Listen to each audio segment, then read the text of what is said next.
So yeah what's up guys, welcome back to the channel. आज के session में हम लोग पॉलिटिकल साइंस का दूसरा क्वेश्चन पेपर डिस्कस करने वाले हैं, ABTA 2025-26 का। और पेज नंबर है AC 344। अगर आपके पास लास्ट ईयर का ABT है तो उसे निकाल लेंगे। इसमें हम लोग पूरा सॉल्यूशन इसका देखने वाले हैं। जैसे कि आपको पता है 40 MCQs आपका पॉलिटिकल साइंस में पूछा जाता है। पहला जो वीडियो है मैंने पॉलिटिकल साइंस का AC 295 का, उसका मैंने वीडियो बना दिया है, आप चैनल पे जाकर देख सकते हैं। चलिए बगैर देरी के शुरू करेंगे आज का सेशन। और आपको मुझसे पहले क्वेश्चन के आंसर्स को लगाना है, उसके बाद मेरा सॉल्यूशन देखना है। चलिए पहला क्वेश्चन यहाँ आपसे पूछ रहा है, the cold war is a new strategy of war said by. तो कोल्ड वॉर को एक न्यू स्ट्रेटजी ऑफ वॉर किसने बोला था? तो याद रखिएगा, फ्रीडमैन ने बोला था। उसके बाद सेकंड क्वेश्चन है, द वर्ड डिटेंट। ठीक है, डिटेंट होगा यहाँ पर, स्पेलिंग मिस्टेक है। द वर्ड डिटेंट इज अ कौन सा वर्ड है? फ्रेंच वर्ड है, लैटिन वर्ड है, ग्रीक वर्ड है या फिर इंग्लिश वर्ड है? तो याद रखिएगा फ्रेंच वर्ड है ये। ठीक है, जिसका सबसे पहले यूज़ किया था हेनरी किसिंजर ने। चलिए इसके बाद तीसरा क्वेश्चन है, सॉल्ट 2 यानी स्ट्रेटेजिक आर्म्स लिमिटेशन टॉक्स, इसका पूरा नाम होता है। तो दो ट्रीटी हुए थे, एक सॉल्ट 1 एक सॉल्ट 2। आपसे पूछा सॉल्ट 2 किस ईयर में साइन हुआ था? Was sign in the year. ठीक है, किस ईयर में? 1963 में, 1968 में, 1973 में या फिर 1979 में? तो याद रखिएगा 1979 में साइन हुआ था सॉल्ट 2। उसके बाद question number 4, the name of the counter alliance of NATO is. तो याद रखिएगा नाटो का जो काउंटर अलायंस है या फिर काउंटर पार्ट है, उसे हम लोग क्या बोलते हैं? वार्सो बोलते हैं, जो कि किसने फॉर्म किया था? USSR ने। उसके बाद है Winston Churchill gave his famous Fulton speech. ठीक है, फुलटन होगा यहाँ पर, इन द ईयर। तो याद रखिएगा 1946 में इन्होंने ये स्पीच दिया था USA का जो एक स्टेट है मिसौरी, वहाँ के फुलटन यूनिवर्सिटी में। Question number 6, which Soviet leader pleaded to promote peaceful coexistence? तो याद रखिएगा निकिता क्रुश्चेव ने। चलिए इसके बाद हम लोग आगे बढ़ेंगे। और क्वेश्चन नंबर 7 यहाँ आपसे पूछ रहा है, the term iron curtain was mention by. तो ये भी विंस्टन चर्चिल ने मेंशन किया था, iron curtain. Question number 8, the Cuban missile crisis occurred in. तो याद रखिएगा 1962 में क्यूबन मिसाइल क्राइसिस हुआ था। Question number 9, the number of non permanent members of security council is. तो याद रखिएगा 10 है, टोटल 10 है और 5 परमानेंट मेंबर्स है। और ये जो नॉन परमानेंट मेंबर्स है इनका टेन्योर कितना होता है? 2 सालों का होता है। Question number 10, the 193rd member state of the UNO is. तो ये आपको पता है साउथ सूडान है। चलिए इसके बाद हम लोग आगे चलेंगे क्वेश्चन नंबर 11 की तरफ। The number of main organs of the United Nations is. तो यूनाइटेड नेशंस के कितने मेन ऑर्गेन्स या फिर जिन्हें प्रिंसिपल ऑर्गेन्स बोला जाता है वो हैं? तो टोटल 6 हैं। Question number 12, the headquarters of the United Nations is located in. तो याद रखिएगा USA के न्यूयॉर्क में इसका हेड क्वार्टर है। क्वेश्चन नंबर 13, यहाँ पे फिल इन द ब्लैंक्स में पूछ रहा है, ensures the promotion of education science and culture globally. तो ये कौन प्रोमोट करता है? यूनेस्को प्रोमोट करता है, United Nations Educational Scientific and Culture Organisation. चलिए इसके बाद question number 14, the headquarters of the WHO is located in. तो याद रखिएगा वर्ल्ड हेल्थ ऑर्गेनाइजेशन का जो हेड क्वार्टर है वो कहाँ पर लोकेटेड है? स्विट्जरलैंड का जिनेवा में। उसके बाद कॉलम मैच करने को बोल रहा है, यहाँ पर ऑप्शन भी दिया हुआ है, मैं मैच करके दिखा देता हूँ, आप लोग कॉलम से मिला लीजिएगा। देखिए पहला दिया ट्राइब लेई। तो ये नॉर्वे के थे और ये यूनाइटेड नेशंस के पहले क्या थे? सेक्रेटरी जनरल थे। ठीक है, तो first general secretary of the UNO, देखो यहाँ पर है बी में, तो ये बी में जाएगा। उसके बाद शुमन है। ठीक है, तो शुमन इन्होंने बोला था कि जो जनरल असेंबली है वो कॉन्फ्रेंस ऑफ डिप्लोमेट्स है, यानी डिप्लोमेट जो होते हैं उनका एक कॉन्फ्रेंस है, तो ये शुमन ने बोला था, तो ऑप्शन ए। उसके बाद 3 नंबर में एंटोनियो गुटेरेस। तो आपको पता है कि ये प्रेजेंट सेक्रेटरी जनरल है UNO के, जो कि कहाँ से हैं, किस कंट्री से हैं? तो ये आप मुझे कमेंट में बताइएगा। इसका क्या हो जाएगा? डी। और रोजवेल्ट ने सबसे पहले यूनाइटेड नेशन ये जो वर्ड है ये यूज़ किया था, तो सी। ये आप लोग यहाँ ऑप्शन से मिला लीजिएगा। चलिए उसके बाद question number 16, who were present in the Tehran declaration in 1943।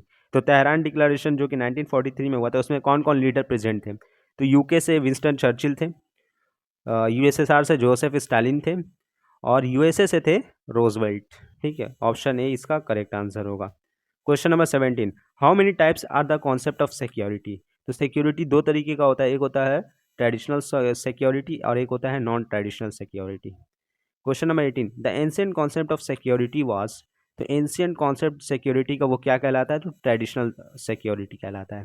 अच्छा, क्वेश्चन नंबर 19, इकोनॉमिक स्टेबिलिटी मेरी ये सब ये सिर्फ ऑप्शन दिया हुआ, यहाँ क्वेश्चन मिसिंग है, ठीक है ना। तो बगैर क्वेश्चन के हम लोग तो ऑप्शन से सिर्फ आंसर नहीं देख सकते। तो आप इसका क्वेश्चन मिसिंग है तो इसे मैं यहीं पर स्किप करता हूँ। चलिए देखिए, इसका क्वेश्चन मिसिंग है, डायरेक्ट यहाँ से क्या है, क्वेश्चन नंबर 20 है। क्वेश्चन नंबर 20 क्या पूछ रहा है हमसे, in which year did the Mumbai attack occur. तो मुंबई टेररिस्ट अटैक कब हुआ था, 2008 में हुआ था। Question number 21, the nature of the human security is. तो ये नॉट मल्टी लेवल कॉन्सेप्ट है, ये तो गलत है क्योंकि ये एक मल्टी लेवल कॉन्सेप्ट है। State is in the centre of security, ये भी फॉल्स है, 2 नंबर भी फॉल्स है। It is a universal concept, सही है क्योंकि ये पूरे ह्यूमन बींग्स के लिए आता है, पूरे ऑल ओवर वर्ल्ड में, ये ट्रू है। 4, it is a non traditional concept, ये भी सही है, नॉन ट्रेडिशनल है, मॉडर्न है, ठीक है, तो ये भी सही है। तो 1 2 फॉल्स है और 3 4 ट्रू है। 1 2 फॉल्स एंड 3 4 आर ट्रू। देखिए ऑप्शन बी यहाँ पर आपको मिलेगा, है ना, तो ऑप्शन बी इसका करेक्ट आंसर होगा। आई होप कि आप सेशन आपको अच्छा लग रहा होगा। अगर अच्छा लग रहा है तो आप इसे ज़्यादा से ज़्यादा दोस्तों तक भी शेयर कर सके, ताकि हमारी रीच ज़्यादा से ज़्यादा स्टूडेंट तक हो सके, हम लोग फिर लाइव सेशन भी कंडक्ट करवा सके। वहाँ पर मैं सोच रहा हूँ आपके लिए फुल लेंथ मॉक करवाने का, क्योंकि आपका एग्जाम करीब है, तो मॉक टेस्ट से अच्छा कुछ आपका प्रिपरेशन हो ही नहीं सकता। तो लाइव में हम लोग डायरेक्ट मॉक करते, आप मैं क्वेश्चन रखता और आप आंसर बताते, उस बेसिस पर आपका मार्क्स स्कोर वगैरह जज किया जाता। तो आप ज़्यादा से ज़्यादा स्टूडेंट्स तक इसे शेयर करें, ठीक है। चलिए,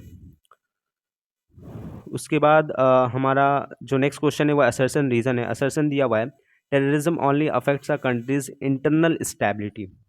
नहीं, ये पूरे इंटरनेशनल पीस को क्या करता है, अफेक्ट करता है, तो ये गलत है, पहला तो फॉल्स है। दोस्त terrorist groups aim to challenge international peace and security, जो मैं अभी आपको बता रहा था, ये सही है। तो ये लिखा है both A and R true, ये तो गलत हो गया। बोथ ए ना, ये भी गलत हो गया पहला। ए इज़ ट्रू, नहीं ये गलत है, डी सही होगा। A is false, R is true, option D will be the correct answer. इसके बाद आगे बढ़ेंगे, question number 23।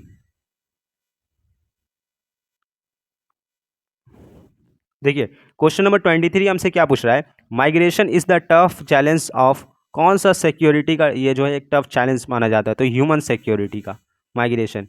Question number 24, who is known as the iron man of India. तो आपको पता है कि सरदार वल्लभ भाई पटेल को बोला जाता है, क्यों बोला जाता है, क्योंकि इन्होंने प्रिंसली स्टेट्स को इंडिया में एनेक्सेशन करने का काम किया था, इंडिया में इंटीग्रेट करने का काम किया था। तो ऑप्शन बी सरदार वल्लभ भाई पटेल इसका करेक्ट आंसर होगा।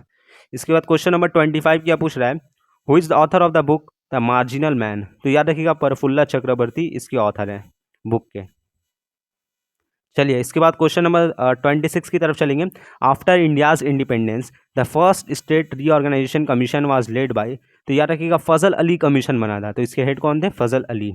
अच्छा, यहाँ पर देखिए आपको क्रोनोलॉजिकली जो है सीक्वेंस में अरेंज करना है, ठीक है। बहुत सारा यहाँ पर कमीशन दिया हुआ है, कमेटी दिया हुआ है, वो कब इस्टेब्लिश हुआ, कुछ इंसिडेंट भी है। एक पहला है formation of Fazal Ali commission, उसके बाद है formation of Dhar commission, formation of JVP committee, और उसके बाद है स्टार्टिंग ऑफ फास्टिंग मूवमेंट।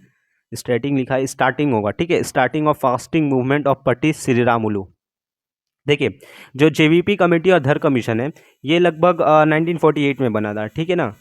तो 1948 में बना था। इसके बाद जो पट्टी श्रीरामुलु उन्होंने जो फास्टिंग शुरू किया था वो 1952 में किया था, और जो फजल अली कमीशन बना था वो 1953 में बना था, ठीक है।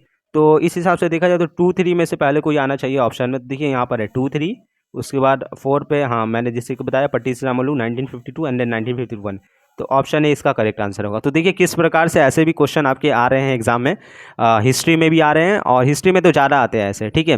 पॉलिटिकल साइंस में अभी मैंने आपको दिखा दिया, तो आपको ईयर वगैरह थोड़ा याद रखना बहुत ज़रूरी हो जाता है ऐसे केस में, ठीक है। चलिए कुछ कुछ ऐसे होते हैं कि अगर आपको कम से कम चारों में से 3 का भी पता हो ना, तो आप आंसर निकाल सकते हो ऑप्शन में से। चलिए question number 28, Hari Singh was the king of which princely state. तो याद रखिएगा हरि सिंह कहाँ के राजा थे, हैदराबाद के राजा थे, कश्मीर के राजा थे, मणिपुर के, या जूनागढ़ के। तो आपको पता है कश्मीर के थे महाराजा हरि सिंह। उसके बाद क्वेश्चन नंबर 29 30 बिल्कुल इजी क्वेश्चन है, ठीक है, वो आप मुझे कमेंट करेंगे इसका आंसर। मैं पढ़ देता हूँ। The type of Indian party system, India कौन सा पार्टी सिस्टम फॉलो करता है, 1 party, bi party, multi party, या फिर none of this.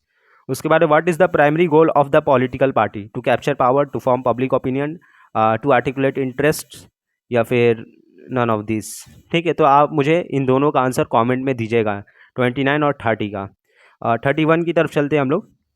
The anti defection law is passed in the year, तो आपको पता है 1985 में पास हुआ था ये एंटी डिफेक्शन लॉ। चलिए उसके बाद 32 की तरफ चलेंगे। क्वेश्चन नंबर 32 पूछ रहा है the name of the leftist party of India is, तो ये CPIM यानी communist party of India Marxist. The 6 national political parties of India, BJP है, कांग्रेस है, BSP है, आप है, CPI है, और ये क्या है, नेशनल पीपल्स पार्टी है, NPP है। उसके बाद चलेंगे क्वेश्चन नंबर 34 की तरफ। Where did India conduct its first nuclear test, आपको पता है पहला भी दूसरा भी दोनों कहाँ हुआ था, पोखरान में। 35 India's Kudankulam nuclear project is in collaboration with which country, तो याद रखिएगा रसिया के साथ कोलाबोरेशन में ये न्यूक्लियर प्रोजेक्ट है इंडिया का। 36 the Pokhran 2 test was conducted in the year, तो याद रखिएगा 1998 में कंडक्ट किया गया था। 37 the Mahakali treaty was sign between India and Nepal, Nepal India और नेपाल के बीच ये ट्रीटी साइन की गई थी। और सेशन का आखिरी 3 question. 38 in which year was the Panchsheel treaty sign, तो आपको पता है 1954 में साइन किया गया था। अच्छा यहाँ पर मुंबई अटैक देखिए कब हुआ था, 2008 में। यूरी अटैक हुआ था 2016 में। पुलवामा अटैक आपको पता है कि कब हुआ था, 2019 में। और ऑपरेशन सिंदूर चला था 2025 में। तो आप यहाँ नीचे ऑप्शन है, यहाँ से मैच कर लीजिएगा। Last question the Galwan clash took place in the year, किस ईयर में हुआ था, 2019, 20, 21 या 23, याद रखिएगा 2020 में हुआ था। ठीक है, तो आई होप कि यहाँ तक का सेशन आपको समझ में आया और आपको हेल्पफुल लगा हो। तो ऐसे ही सेशन को लाइक कीजिए, दोस्तों तक शेयर कीजिए ताकि उन्हें भी बेनिफिट मिल सके। और कोई भी सेशन आप जिस अगला किसी भी टॉपिक पर चाहते हैं तो आप कमेंट जरूर से करिएगा। ठीक है, और कोई डाउट रहेगा तो कमेंट आप कर सकते हैं, मैं ज़रूर रिप्लाई करूँगा। ठीक है, तो मिलता हूँ मैं आपसे अगले सेशन में, तब तक के लिए अच्छे से पढ़ाई करें। Thank you.